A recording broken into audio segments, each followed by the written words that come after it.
Hello, guys, what is going on? I am AkumaNexus. Today, we got ReZero Day. You already know every Sunday is ReZero Day. You can always come to this channel to get ReZero content. I'll be having Mob, Psycho, and Dragon Ball Super either out today or tomorrow. Wait on that.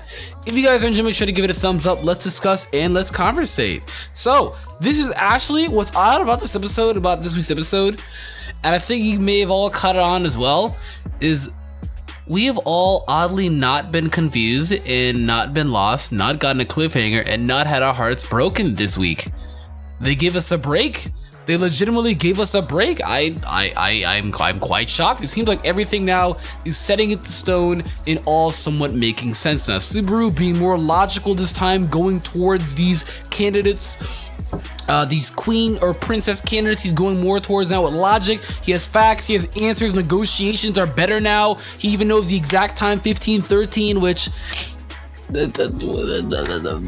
essentially what I want to say like 3 a.m. maybe. The clock said 15:13, you know, on his phone, which is when the great white whale will be coming.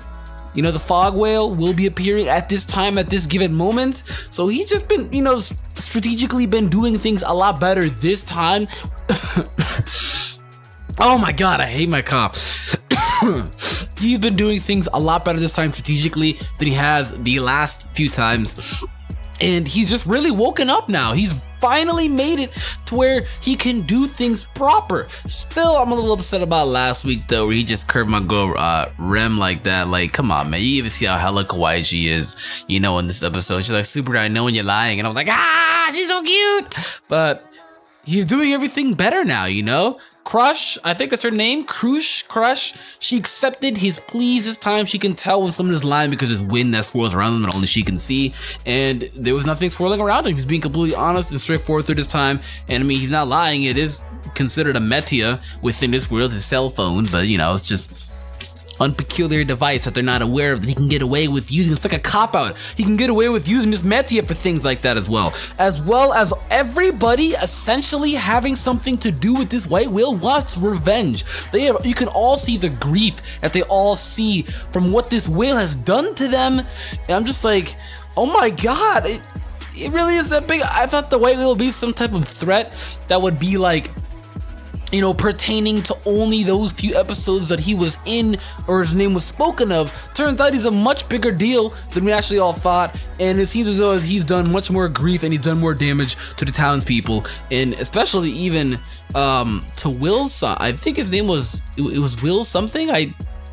We'll call him Will for now. We'll call him Will, because sometimes these names are hella long. We'll call him Will. It has taken Will's wife, and he has done everything in his power to just try, you know, and remember her and the positive things about her. And he wants to get his revenge on the white whale more than anything. So that's why he gave Subaru his word that he will do whatever he can. And he also thanked Subaru more than he ever possibly could. Like, he bowed down and everything. You could see how compassionate, how thankful he was. Not even just him. Like the knights, everybody else, you know, all the head honchos, everybody is so happy that Subaru came up with and devised a plan in order to take out the great white whale.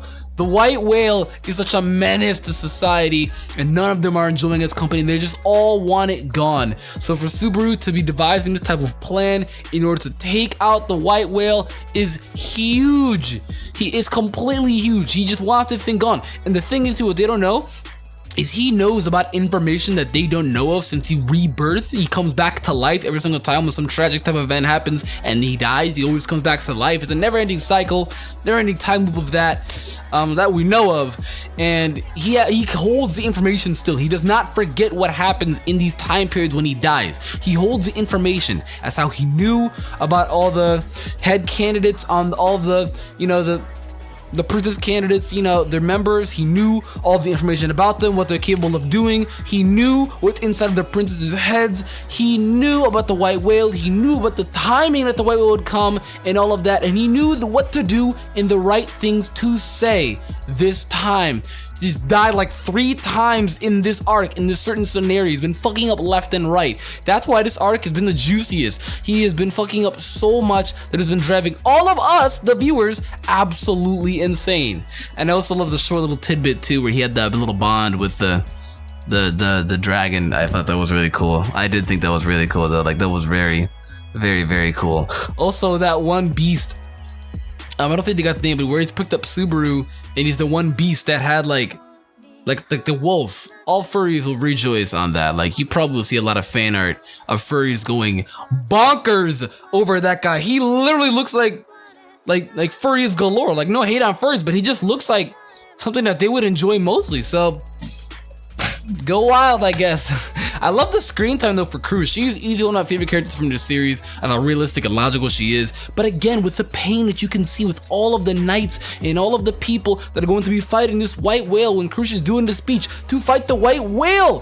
When they go to the Flugel's tree, oh my god, dude, you see the pain that the white whale has done to all of them. So clearly that you see that this is going to be a major event and a major W if they are able to get this off. Like if they get this off, it's gonna be a massive W. It's gonna be huge. And they did an amazing job at portraying and animating the grief, the pain, and the sorrow, and how badly all of the knights wanted to take out the white whale. Everybody, just everybody. They all have a past. They all have a story with this white whale from what it's looking like, and they need it gone. And Subaru just so happens to be that one guy that can take it out. So that's pretty cool. Look at that. Subaru actually coming through. He's legitimately coming through. Shout out to my nigga Subaru. Even the little speech he had with Rem too, at the Flugel's tree, he had this speech with Rem. He's like, I can only compensate with this method and what he can do. He's not really strong or anything, but when it comes to actually sitting down and when he's calm, he actually can come with a strategy. Like he legitimately can come up with a pretty goddamn good strategy once he's calm and has everything formulated. Because we've seen that from all the other past times, that when he does calm down, when he does enough to where he figures stuff out, hey, he gets shit done. My boy the car gets shit done. He's named after a freaking car, dude. I'm so upset too because Cruz tossed that little low blow where it's all like, oh, Rem, don't get jealous not about this dragon. And they had a little lockout at the fierce eyes and a little heated moment right there. And I was like, yo, Rem is so freaking adorable. I want nice things to happen to her. Treat her right. I want nice things to happen to her. Treat her right, but then step on my face, Rem. Like, we need nice things to happen to Rem. Rem is fine. Rem is bae. I love Rem. We all love Rem. Hopefully though everything goes into consideration. More along towards the end though, you do see the determination and the leadership that Subaru actually does. Even I was a little surprised about that. I thought Cruz was really just gonna sit there and shout out, alright troops go. Cuts them off, immediately commands Rem to just shoot her ice magic instantly at the white whale, signifying that they got the white whale's attention, and then using himself as bait in order for everybody else to come up and sneak underneath the noses of the white whale so everybody else can get the damage they need to be dealt on that white whale and finish and kill it off. I like that because he did take stand. He did. He told himself that he was going to be bait and he stuck to his word, proving more and more and more because the points of them showing this and really like signifying these moments that you see between Cruz and Subaru is the fact that he is not lying. He's trying to prove and gain her respect somewhat in a way, and that's why they're symbolizing this. That's why they use it to such a dramatic point, you know, why they really make it such a huge justified point every time when he does something, and they gotta like see Cruz's reaction to it to gain her respect and to show that he's no liar and that even though he's a weakling, he can get shit done.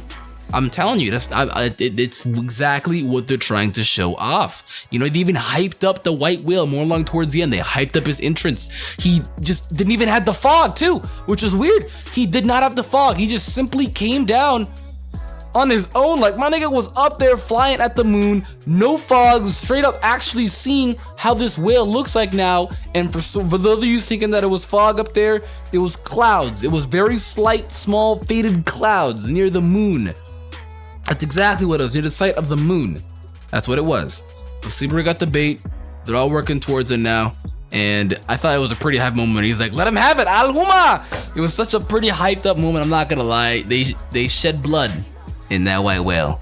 They shed blood. This week's episode though was really good. I thoroughly enjoyed it. You guys let me know what you thought about it down in the comment section down below.